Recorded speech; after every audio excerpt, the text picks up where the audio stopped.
a major player on South Africa's political landscape for more than a decade. The Economic Freedom Fighters (EFF) has been shaken to the core following the defection of its deputy leader, Floyd Shivambu, to former President Jacob Zuma's fledgling party, Umkhonto we Sizwe, or Spear of the Nation. Mr. Shivambu was seen as the EFF's ideological guru, while party leader Julius Malema assumed the mantle of Commander-in-Chief, or Screamer-in-Chief, as his critics dubbed him, with his fiery rhetoric demanding the nationalization of white-owned land and mines, and the decolonization of Ejikati. The duo seemed to be a winning team, with the EFF gaining the support of South Africa's burgeoning youth population, frustrated with the slow pace of political and economic reforms since the end of the racist system of apartheid in 1994. But the EFF suffered a major setback in the May general election when, instead of achieving its goal of rising from the country's third biggest party to second,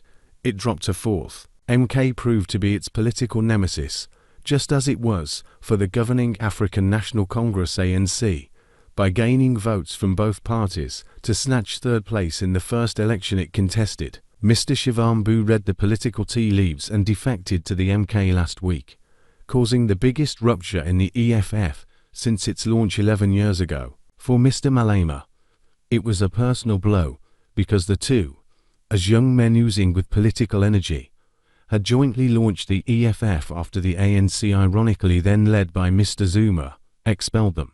They had challenged the authority of a president who was steeped in traditional values of respect for elders, and were kicked out after accusations of being divisive and bringing the party into disrepute. The EFF took with it almost the entire youth wing of the ANC, and also came to dominate student politics at campuses across South Africa. Such was the party's appeal amongst young people, said Paddy Harper, a journalist with South Africa. Malema had the charisma to get support, and Shivambu the brains to give it ideological direction. With their breakup, the EFF will enter a period of turmoil. This will be felt across South Africa, from campuses to parliament, as the EFF tries to prevent losing more support to MK. However, political analyst Moletsi Mbeki said the breakup would actually strengthen Mr. Malema's position in the EFF, as he no longer faced a potential threat to his power. The EFF is considered as more of a cult run by Malema. In such a system, the leader is the leader, full stop.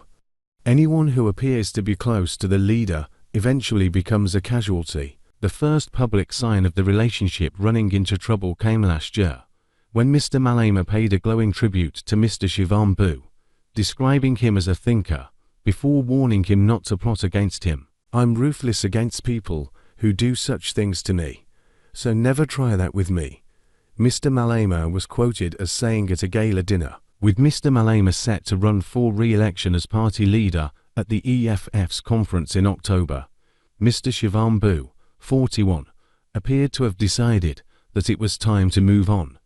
MK has made him its national organizer, a demotion from his role in the EFF, but still a senior post with the responsibility of. But, Mr. Harper said, it was unclear how he would get along with Mr. Zuma, given their previous fallout and the fact that the former president was also a cult-like figure in MK, who repeatedly appoints and sacks officials. In less than a year, the party has had 3 secretary generals, but there is also the view that the party is still finding its feet, and will stabilize with its core leadership including Zuma, John Halaf, the impeached judge who has been made his deputy, and Shivambu, Mr. Harper said.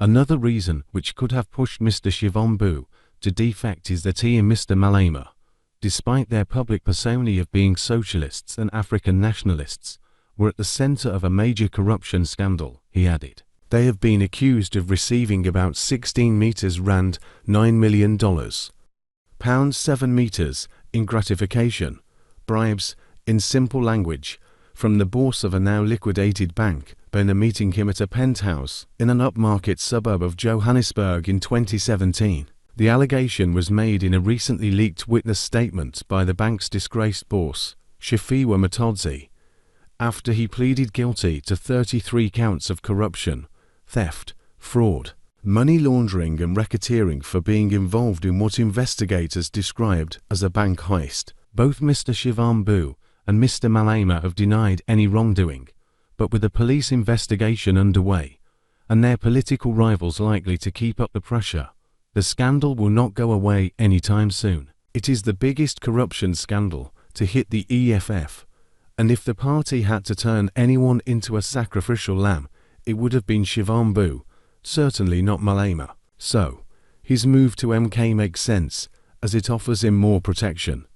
It is a bigger party, full of people accused of corruption, including Mr. Zuma himself. The former president has denied any wrongdoing. MK was also a natural political home for Mr. Shivambu, as its economic policy is similar to the EFF's, both advocating the expropriation of white-owned land and the state ownership of mines and banks, policies that were adopted by many African states after their independence, but which were abandoned around the time of the collapse of the Soviet Union more than 20 years ago. MK and EFF represent the old nationalist politics of Africa. They are totally out of touch, Mr. Mbeki said. State-owned companies in South Africa are huge, but they are collapsing because of mismanagement. For the working class, it means a loss of jobs, he added. Expressing a similar view, Professor Gumede said the EFF had failed to gain a foothold in South Africa's trade union movement, despite being in existence for more than 10 years. Whether working class or middle class, older voters see the EFF as standing for chaos and confrontation.